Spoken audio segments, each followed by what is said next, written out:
What's up, YouTube? Today we're going to help you make a shopping list for everything you're going to need for your new skink. So starting off, you're going to need an enclosure. Size-wise, I recommend 4 foot by 2 foot by either 18 inches tall or 2 foot tall. Probably some of the least expensive would be Dubia.com, or sometimes you can find some used on Facebook Marketplace. Next, you're going to need substrate for that enclosure.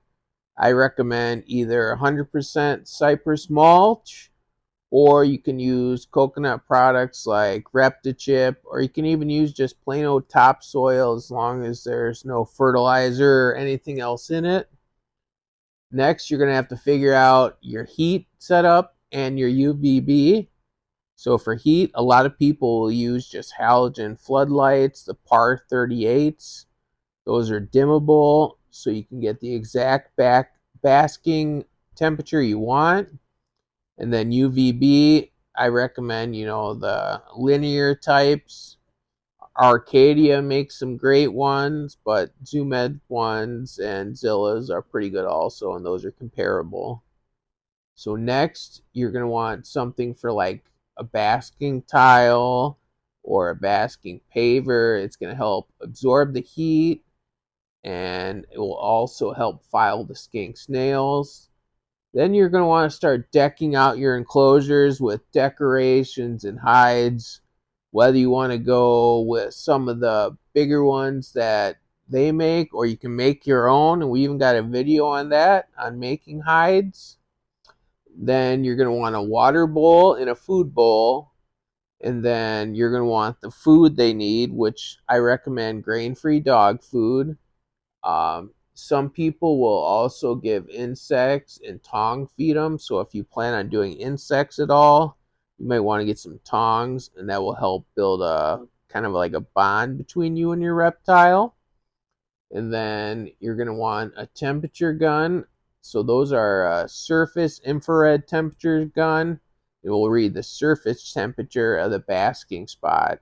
And you're going to want to get, 105 to 115, 100 works. And then you're going to make sure you have a nice gradient where you have a cool side that if they want to get away from the heat, they can. Then you're going to want some type of humidity gauge. I prefer the digital ones because the analog ones don't work the best. Amazon has some great inexpensive ones. Depending on where you live, you might need to spray your substrate. You can get, something simple like a little hand spray bottle at the dollar store, or you can get, a 2-gallon spray mister that they use for lawns. And then one of the last things you'll need is supplements, which is still very important.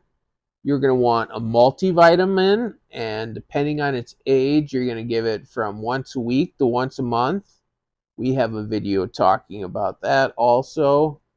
And then you're going to want calcium, and either with D3, without D3, depending on what type of UVB you have.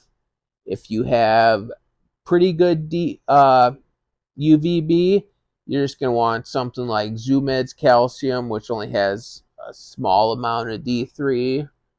Otherwise, if it's not the best, you might need something a little stronger.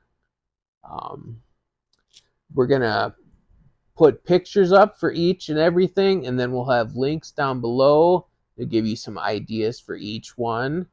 I hope this was helpful. It will give you everything you need in one video. So thanks for stopping by. Right here's Firecracker, our assistant, and he wants you to like and subscribe. Bye.